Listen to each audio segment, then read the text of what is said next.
Il fait partie des plus jolies voix de la chanson française. 20 ans déjà depuis son refrain inoubliable en apesanteur, et depuis des dizaines de mélodies.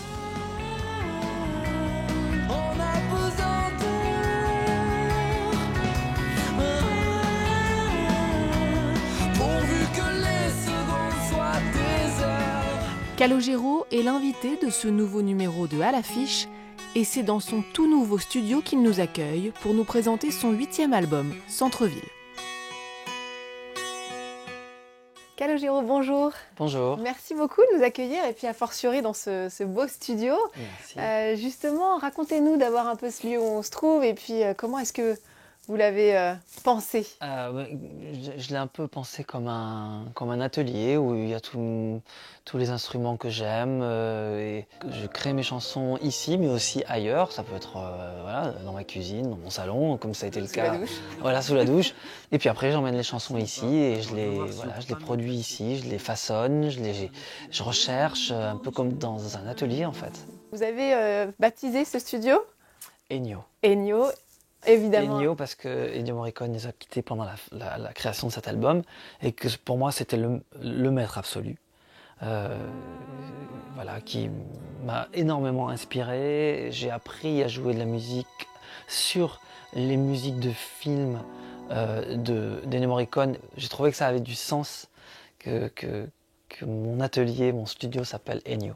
Et puis donc vous le dites, c'est ici que vous avez enregistré votre nouvel album, Centre-ville. Je crois qu'il y a une vingtaine de guitares, c'est ça, ici? Oui, il y en a même un peu plus. Ouais.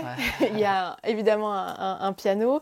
Vous avez tout enregistré avec vos propres instruments pour cet album, c'est ça? Oui, et puis avec des copains aussi qui sont venus jouer. Mais c'est vrai que je reste beaucoup, avant de faire écouter mes chansons à mes amis musiciens, je reste d'abord très seul pour imaginer un petit peu l'esthétisme de l'album, la couleur que j'ai envie de lui donner. Et voilà, par exemple pour le saxophone de celui d'en bas, je l'ai d'abord joué au clavier. Je cherche plusieurs instruments comme ça avec un clavier et avant d'appeler un vrai saxophoniste qui vienne jouer. Voilà. Et là, pour cet album Centre-ville, c'était quoi justement la couleur, l'esthétisme sonore que vous aviez envie de lui donner? Il y a quelque chose qui revient tout le temps, un petit peu, parce que je suis né dans les années 70, mais avec la vague New Wave des années 80 qui est très marquée. Depeche Mode, Les Cure, a.a, tous ces groupes-là ont vraiment, sont dans mon ADN. Donc, quelle que soit la musique que je crée, c'est en moi cette musique-là. Donc, dans cet album, il y a quelque chose de lumineux, une volonté toujours de faire des mélodies qui donnent envie de bouger, quoi, en fait, d'avancer. La rumeur, elle court de bouche en bouche, de porte en porte. Tu appuies sur une touche et elle s'exporte. Courez, elle adore faire peur. Elle te montre du doigt la rumeur. Alors, l'album devait sortir début novembre. Vous avez été contraint de repousser sa sortie à cause, on le sait évidemment, du reconfinement ici en France. Pour consoler vos fans, vous avez publié sur vos réseaux sociaux une version acoustique de celui d'en bas.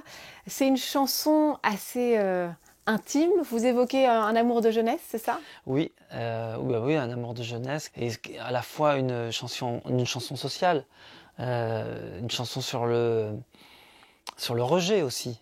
Parce qu'elle n'était pas du même milieu social que... Oui, mais ça c'est romancé parce que dans la vraie histoire, on était tous les deux, D'accord. on était tous les deux d'en bas. Mais, c'est vrai que on a tous connu, voilà, quand on met son plus beau pantalon et ses plus jolies baskets ou ses chaussures et que la personne ne vous regarde pas, on a un sentiment presque d'abandon, quoi. Et à l'adolescence, alors on en rit là maintenant, mais à l'adolescence, c'est assez perturbant. Et on rentrait le soir, avant que nos adresses nous séparent.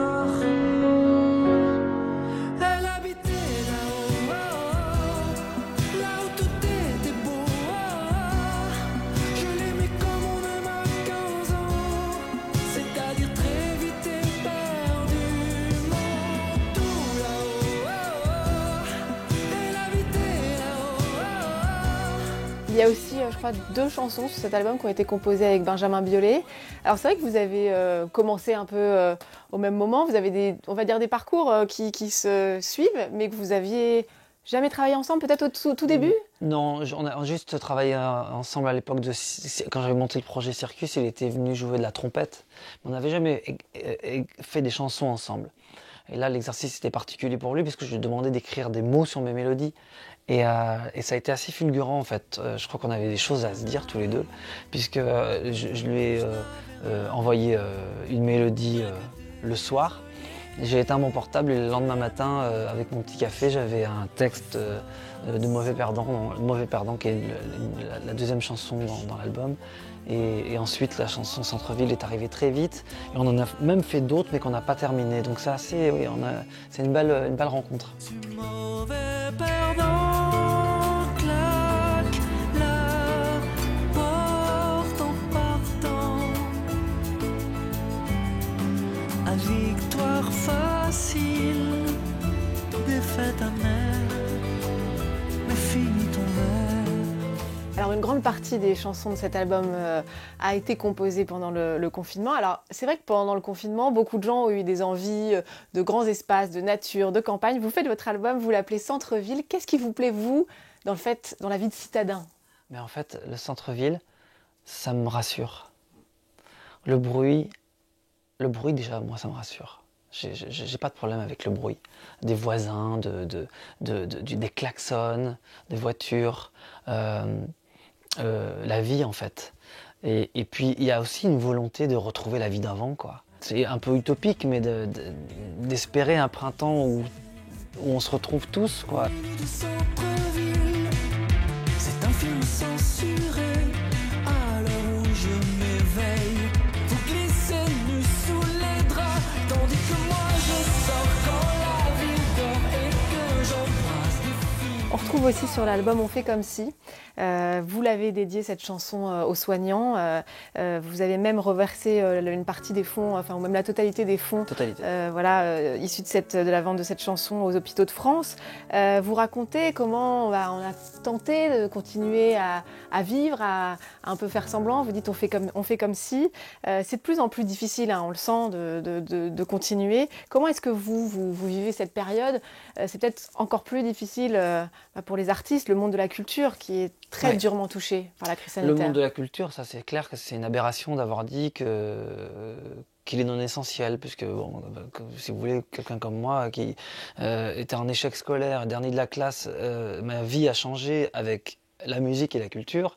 Donc si vous voulez, elle est plus qu'essentielle, elle a changé ma vie et je pense que je suis pas le seul dans ce cas-là. Et puis d'une manière générale, au pays de Victor Hugo, dire que la culture est non essentielle, j'ai peur que ce soit un label qui reste. Peut-être maintenant qu'on y voit un peu plus clair, on peut se dire que on a subi comme une espèce de frein à un monde qui va trop vite en fait. Et j'espère qu'on en sortira grandi. Je suis un optimiste, j'espère. On fait comme si ce n'était qu'un jeu.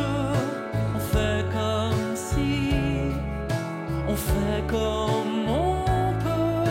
Quand vient la nuit, en fermant les yeux, on fait comme si ce monde était encore heureux. Vous parliez de vous, enfant, sauvé par la culture, par la musique. Racontez-nous un peu le déclic qui vous a donné un jour l'envie de devenir musicien. Le déclic, ça a été de voir Dépêche Mode la première fois et puis les Cure, de voir ces gens-là faire de la musique. C'est pour ça que je me dis qu'aujourd'hui, surtout dans un pays comme le nôtre, il ne faut pas formater les artistes. Si on avait dû dire à Robert Smith « mais tu vas me couper ses cheveux et m'enlever ce rouge à lèvres », vous vous rendez compte de ce que... Enfin, voilà. Je pense que les artistes, les créateurs, les auteurs, les cinéastes ont une folie que le public est prêt à recevoir. Et il ne faut pas qu'il y ait de filtre entre les artistes et le public. Vous avez construit au fil des années un univers entre mélodies légères, titres plus introspectifs et même parfois des chansons avec des messages pour l'écologie par exemple, ou encore quand vous aviez chanté Un jour au mauvais endroit, inspiré d'une bagarre qui avait extrêmement mal tourné à Échirolles, là où vous avez grandi en banlieue près de Grenoble. Vous l'avez redit là en parlant de celui d'en bas. Qui est sur cette thématique de différence de classe sociale. Est-ce que c'est quand même important pour vous de faire passer des messages à travers votre musique? J'aime beaucoup, forcément, parler avec les jeunes musiciens parce que j'ai des trucs à leur transmettre, j'espère. Mais aux jeunes en général, j'espère donner de l'espoir aux gamins qui sont en échec scolaire. Parce que je l'ai été en échec scolaire. Et j'étais différent. Je fais partie de ces gens qui pensent que les mathématiques pointues à l'école n'est pas forcément utile. Qui a eu tort, la raison du plus fort, pour un regard en croix, je suis mort. Toi mon frère, dis-moi pourquoi la vie continue sans moi. Dis-moi pourquoi j'étais là un jour au mauvais endroit. Votre dernière tournée pour l'album Liberté Chérie avait été un carton. On imagine, là évidemment, les choses sont compliquées pour les artistes, difficile de savoir comment les choses vont se passer. Vous avez hâte, on imagine, de retourner sur scène. Qu'est-ce qui vous manque le plus ? De toute façon, j'ai un truc avec la scène très fusionnel. Très rapidement, j'ai besoin de revoir mon public et de refaire des concerts. Et là, ça fait un petit bout de temps que je suis pas remonté sur scène et j'ai qu'une hâte, c'est qu'on ait un vaccin qui marche pour reprendre une vie normale et reprendre ma basse et mon micro et boum. Eh ben, on vous souhaite que ça arrive le plus vite possible. Évidemment, bravo encore pour ce nouvel album Centre-Ville et merci beaucoup de nous avoir accueillis ici, Calogero.